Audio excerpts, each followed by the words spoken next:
Bonjour à tous, on se retrouve aujourd'hui pour une nouvelle présentation d'un smartphone. Aujourd'hui, le nouveau Xiaomi, le Redmi 3, qui est tout simplement le remplaçant du Redmi 2, un téléphone le plus entrée de gamme de chez Xiaomi actuellement. C'est-à-dire un téléphone proposé actuellement chez Fundroid autour des 180 euros, le prix est susceptible de baisser prochainement, c'est toujours le cas comme ça avec les Xiaomi. Alors ce téléphone, qu'est-ce qu'il apporte de nouveau? Une nouvelle configuration, un nouveau design en métal et avec des motifs comme ça à l'arrière, on en reparlera juste après. Et donc surtout, c'est cette nouvelle configuration qui est plutôt intéressante, qu'on va voir un petit peu ensemble. Alors, au niveau du design, ce téléphone se rapproche maintenant beaucoup plus du Redmi Note 3 qui est sorti il y a quelques semaines maintenant. On va dire que c'est beaucoup plus uniformisé, hein. Si on les met l'un à côté de l'autre, on va dire que même l'avant est quasiment le même, si ce n'est la taille, puisque là on est sur un appareil de 5 pouces. On retrouve ce même contour en métal et cet arrière, si ce n'est que maintenant vous avez des motifs comme ça qui sont assez jolis. Enfin, après, ça dépendra vraiment des goûts. C'est vrai que j'ai demandé à plusieurs personnes qui m'ont dit, certains m'ont dit c'est moche, d'autres m'ont dit c'est très réussi. Donc ça sera vraiment en fonction de vos goûts. En tout cas, la matière est assez sympa. On est sur du plastique avec une légère sensation au niveau du motif. Et en tout cas, voilà, ce contour, cet arrière métallique est vraiment de bonne qualité. Alors, au niveau des boutons, on retrouve un bouton power ici, les boutons de volume juste au-dessus. Ici, on retrouvera un micro et un jack 3,5 mm. Ici, on retrouvera un emplacement pour deux cartes SIM. En bas, un autre micro et l'emplacement micro USB. Le téléphone ne s'ouvre plus, c'est peut-être le premier reproche que je pourrais lui faire. Les Redmi traditionnellement pouvaient toujours s'ouvrir, après celui-là non. Maintenant, vous êtes sur un design comme on appelle unibody.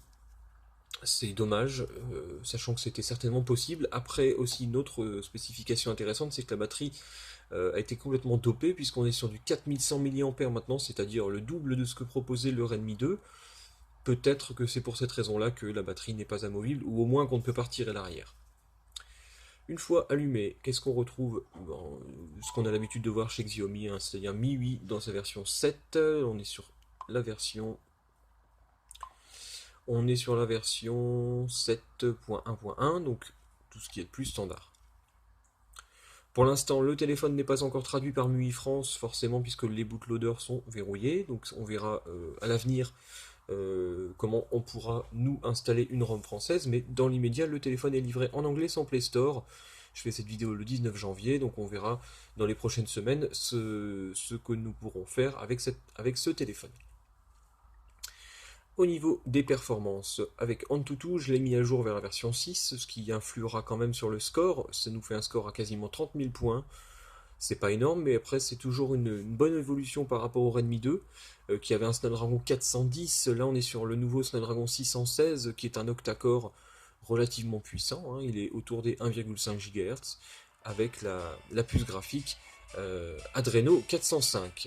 Alors, au niveau des spécifications, on est sur Android 5.1.1, on a un écran HD de 5 pouces, une caméra de 13 millions de pixels, 2 Go de RAM, ça c'est bien aussi. Le Redmi 2 avait déjà 2 Go de RAM, mais il avait 2 Go de RAM uniquement dans la version Pro, avec 16 Go. Donc là, on est directement sur du 2 plus 16, donc ça c'est très bien. On va dire que c'est normal aussi en 2016 d'avoir 2 Go de RAM.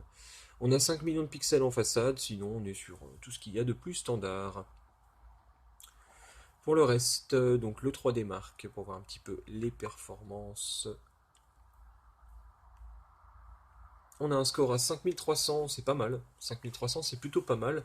Si on compare avec un autre téléphone que je vous présenterai juste après, qui est le Bluebo X9, qui a un MediaTek MT 6753, on est au-dessus par le fait que la puce Adreno 405 est beaucoup plus efficace que la puce graphique Mali T720.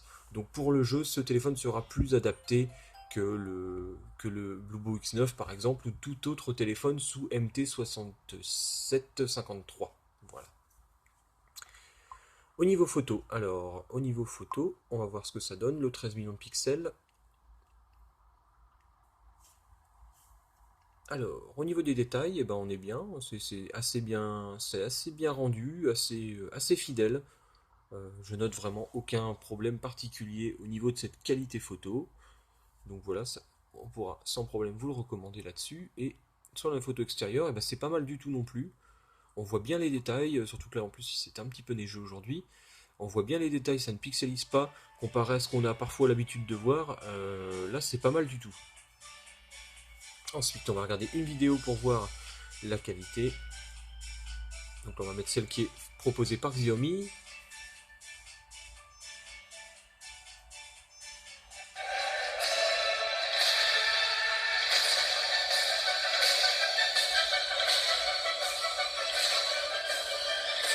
Xiaomi 手机为发烧而生。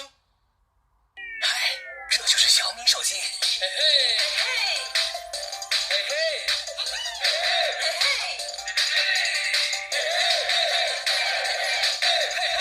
小米手机为发烧而生。Et ben c'est pas mal du tout. La qualité, que ce soit au niveau du son ou au niveau de l'écran, c'est vraiment pas mal. Surtout le son, je suis assez étonné pour un téléphone à ce tarif. On a vraiment une qualité sonore qui est au rendez-vous. On va regarder avec l'autre vidéo.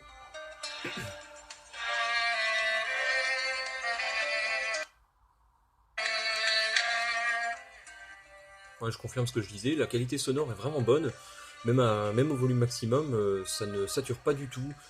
On a même des basses qui sont assez présentes, donc le rendu sonore est vraiment bon.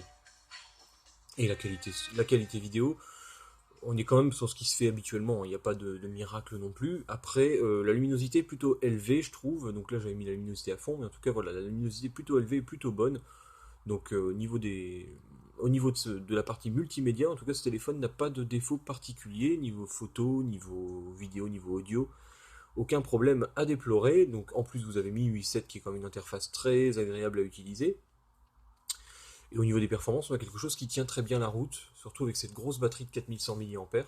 Donc voilà, ce Redmi 3, sans aucun doute, de toute façon, sera un smartphone très intéressant pour les personnes ne souhaitant pas dépenser une somme trop importante. Donc voilà, je peux sans problème vous le recommander. Les Xiaomi sont généralement toujours bons et ce smartphone ne fera pas d'exception là-dessus. Voilà, je vous dis à bientôt pour une prochaine vidéo.